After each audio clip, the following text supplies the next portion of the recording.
The Jamestown colony really struggled in the first 12 years of existence.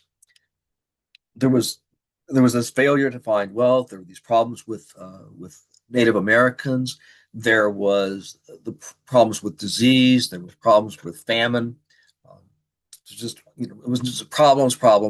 Really, nothing but. And what happened was, although additional colonists arrived on a fairly regular basis, um, everybody tended to die. So that by 1622, the Virginia Company had sent invested more than 160,000 pounds sterling into the colony and had failed to turn a profit and had sent a total of 6,000 colonists. But these had died to such an extent that by 1622, only 2,000 of these were still alive. Now, 1619, though, is a year in which there are several crucial new developments. And the first of these is that the colonists finally discovered a something that would generate real wealth, and it was the cultivation of tobacco. And this is a modern farm with tobacco in its natural state, and you can see that it's green and leafy and so forth. And you're kind of like, well, this doesn't look like very much, but when you cure it, like this, the leaves turn brown, and then you can crumble them up, and you can put them in a pipe. Eventually, you get cigarettes and cigars and so forth. But right now, it starts out as a pipe, and you can smoke it. And the indigenous people had been doing this for a long time, and they really liked it. And the English start smoking it too, and it's like, yeah, there's something about this. It's really cool. I mean, at first I'm like, I'm coughing and all this stuff when I inhale the smoke, but once I get used to it, I really like it. How do you feel about tobacco? I really like it too. You think we could like cultivate tobacco on a large scale and send it to Europe and make money because maybe Europeans would like to smoke it as well? Yeah, we could give it a try. So they start exporting tobacco, and people in Europe are like, it's pretty cool. Now, King James the First actually calls it the stinking weed, but most other people call it delectable. And of course, what's happening is, to some extent, they get used to the idea, oh, the aroma of tobacco was nice and so forth. But what's really going on is that, tobacco ultimately is a nicotine delivery system. And what is happening is they're becoming addicted to nicotine. And that's what the fuss is all about. Well, that addiction needs to be fed. And so the Virginia colony, the Jamestown colony, which has now begun to expand significantly, begins to cultivate tobacco on a large scale. Now, fine, you've got wealth now. What else do you need to have? Well, the Virginia Company has discovered that previous efforts to govern the colony have failed. They initially, in their original charter, they said, okay, here are these 14 counselors that are going to govern the colony. That didn't work out at all. Um, they just weren't effective. Then you have John Smith taking over as, in effect, a military dictator for a while. That works, but only so far, because John Smith is not so much a legitimate authority as he is simply effective. It's kind of like do it my way or else. And the or else thing is in effect fear. Well, what you really want, though, is legitimate authority that is also effective. And so in 1619, the Virginia Company sends new instructions. It's like, okay, we have this new guy, Sir George Eardley, and he is going to be the new governor. And also, we're going to create a representative assembly for you guys. And what we're going to call it is a House of Burgesses. And Burgesses, in this context, are legislators. And if you are a free white European living in the Jamestown colony, you can vote for one of these, vote for a Burgess. You'll have it ultimately to 22. Now, notice I say European, not white. Being white is not important at this point. You know, your class matters, your religion matters, or other things that that matter, but owning a white skin does not matter. And they don't, these Europeans don't think of themselves as being white. White doesn't have anything to do with it during this time. This begins to come later. So this House of Burgesses, strictly speaking, their decisions are advisory to the governor. The governor can veto, their ideas if they want to. But what you have now is legitimacy because you get a lot of buy-in from free white or European free European males, and so they are representing people themselves. And then these representatives, make decisions alongside the governor, and the governor can say no, but the governor usually says yes because it's just easier. You don't want to have a lot of colonists, ticked off with you, and so now you have a legitimate government that is also more or less effective structure. Now, what will ultimately happen is that by 1624, the the English king, I think at this point is still James the First, um, gets tired. He just thinks it's like this. I still don't like the way that you guys are governing. I still think it's sort of a train wreck. And so what I'm going to do is I'm going to send over a royal governor. And this is the first time you have direct rule of any kind by the English monarch. And so from then on, you have a royal governor. Now, the royal governor's authority theoretically is just about absolute. But what the whole succession of royal governors discover is that although they can just say, "Hey, I represent the monarch, and here's how we're going to do things," life is a lot easier if they get buy-in from the House of Burgesses. So the House of Burgesses continues to meet, continues to get elected. They continue to be elected by no longer, by 1670, it's no longer free European males. It's only free European males who own property. So if you're a free man, but you don't own property, you don't get to vote. And if you're what's called an indentured servant, which we'll get involved with, in a little bit, you never could vote.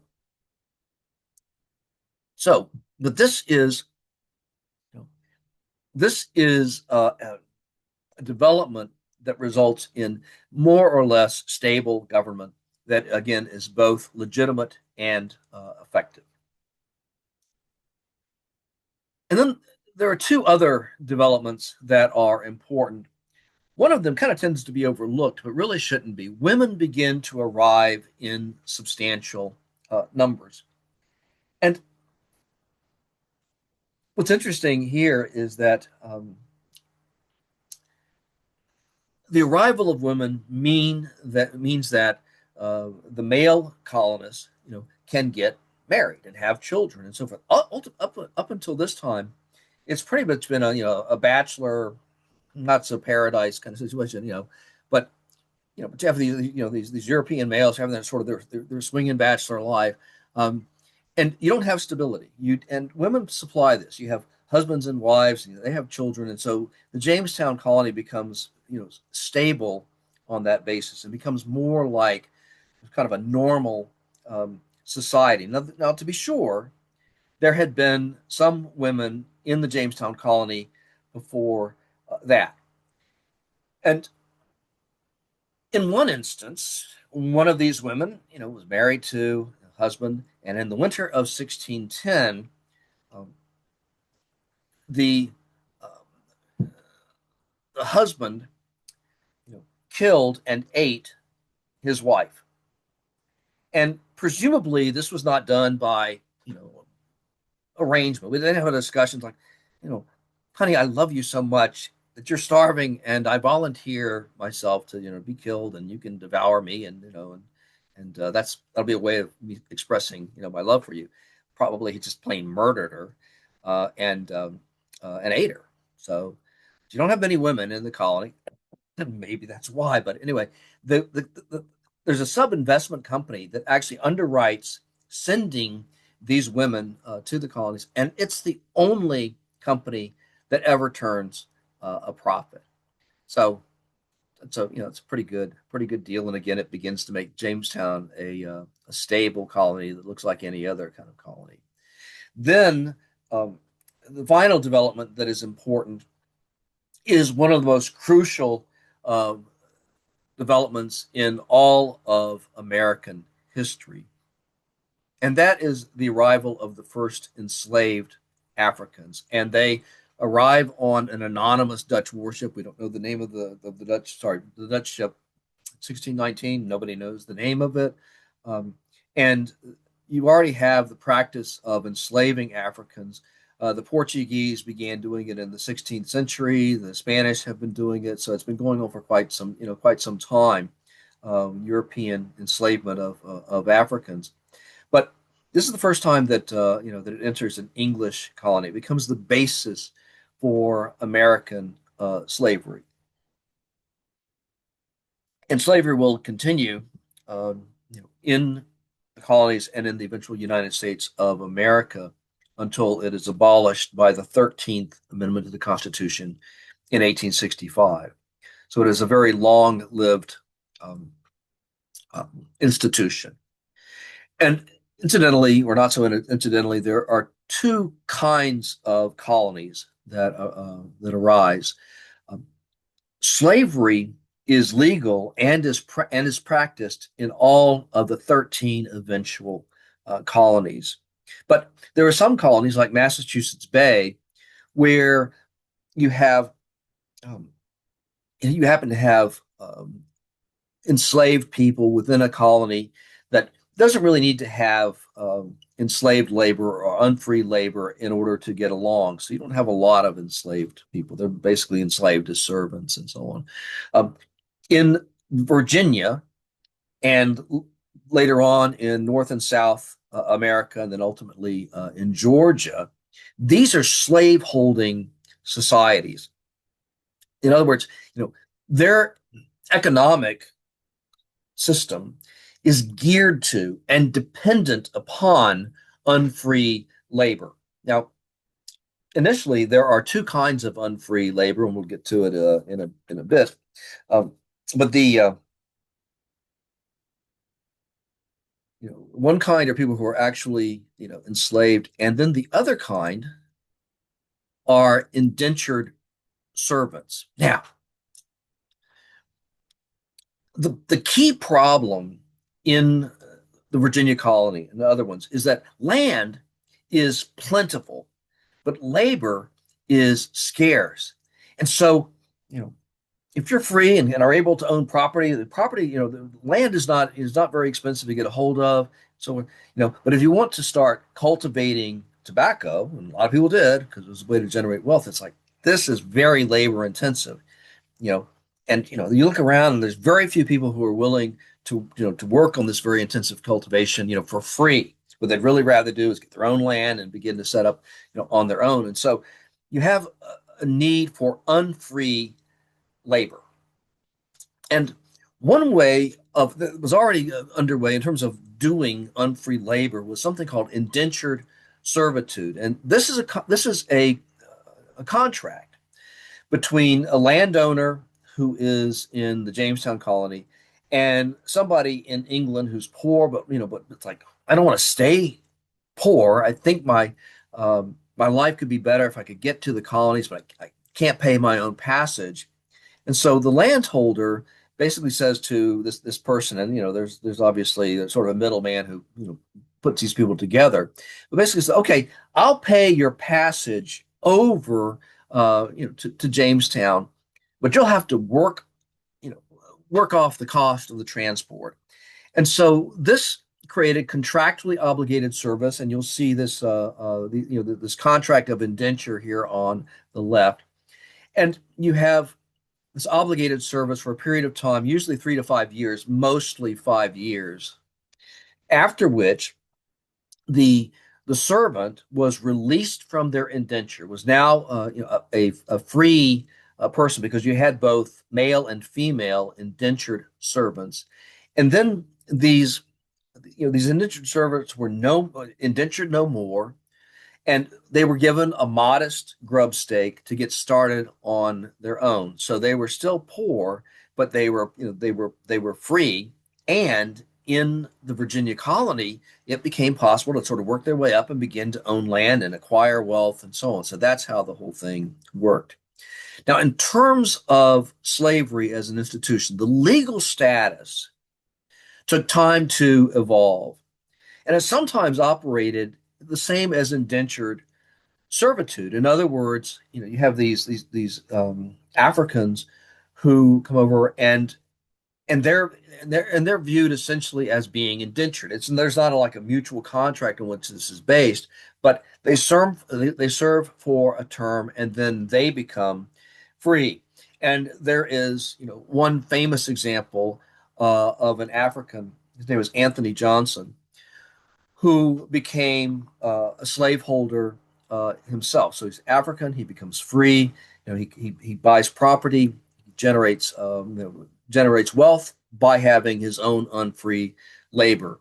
So, uh, but gradually, Africans, and we're dealing with Africans, mostly in this early stage, um, they are considered to be indentured for life, and this is crucial. They're, ordinarily, um, the important part of your lineage is a function of who your father is. But in the case of enslaved Africans, it's a function of who your mother is. And the important thing about this is that the the color of your skin, for lack of a better term, is a pretty good indicator of whether you are, free or unfree. And the presumption is that you're unfree until you can kind of, show otherwise, with papers that say that you're a free person, uh, so forth. And again, the easy way to make this identification is because of the color of one's skin. And not everyone's skin remained the color of those who lived in Africa. Um, the children of some Africans had a lighter skin than others, and this is because um, the mother had been impregnated by a European male. But they were still, it didn't matter. These children were still enslaved. Again, they inherited their mother's status. And over time, this this institution of slavery sort of became, the laws concerning it, the customs concerning it, and so on, um, became entrenched. And by the mid 17th century, Virginia law recognized the permanent and absolute enslavement of Africans. And there's this further thing is that there had been slavery practiced in Africa itself, but it was a very different kind of enslavement in which the person who was enslaved was still considered to be a human being and was treated that way, by law and by custom. But in the case of the North American English colonies, um, enslaved Africans and then enslaved African Americans were considered to be chattel, which is to say, in pretty much the same legal category as livestock. They were property.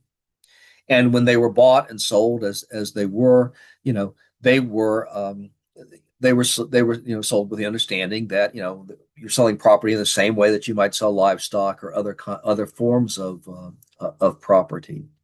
So in that respect, American slavery, differed from other kinds of slavery. You're dealing with chattel um, slavery. Now,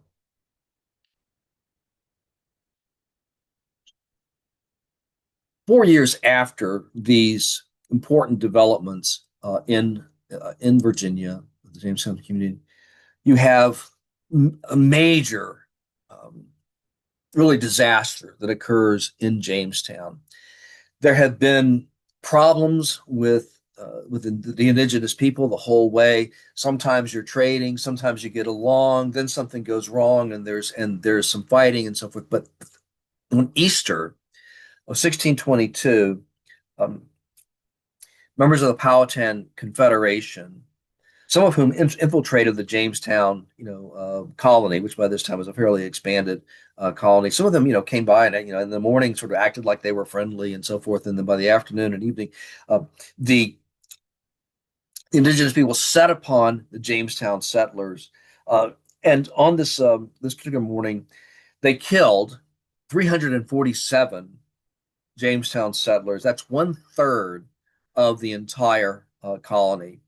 And a 10-year war begins between the English and the Native Americans, and and results in in a sort of an uneasy peace on terms favorable to the English. Then there is a second 2-year war in 1644. It begins in 1644, and this destroys the Powhatan Confederation and really establishes uncontested English control over what's called the Tidewater area. This is the sort of the area where the rivers begin to have like waterfalls and so forth that and then turn into the broad, slow-moving tidal estuaries. But just by way of concluding this again, 1624, you have King James I removing Jamestown from the Virginia colony, the Virginia Company, and makes it a royal colony. But that House of Burgesses continues to meet, and in 1639, King James's successor officially recognizes its existence. So up until this time, the royal governor has been cooperating with the House of Burgesses informally. At this point, the arrangement becomes formal. And then, just to bring this in for a landing, and by way of reminder, the first major successful product is tobacco. Again, it requires a large labor force to cultivate. So, tobacco generates wealth, but it also requires unfree labor, and so it is chiefly because of tobacco that the institution of unfree labor, but ultimately enslaved labor, first emerges.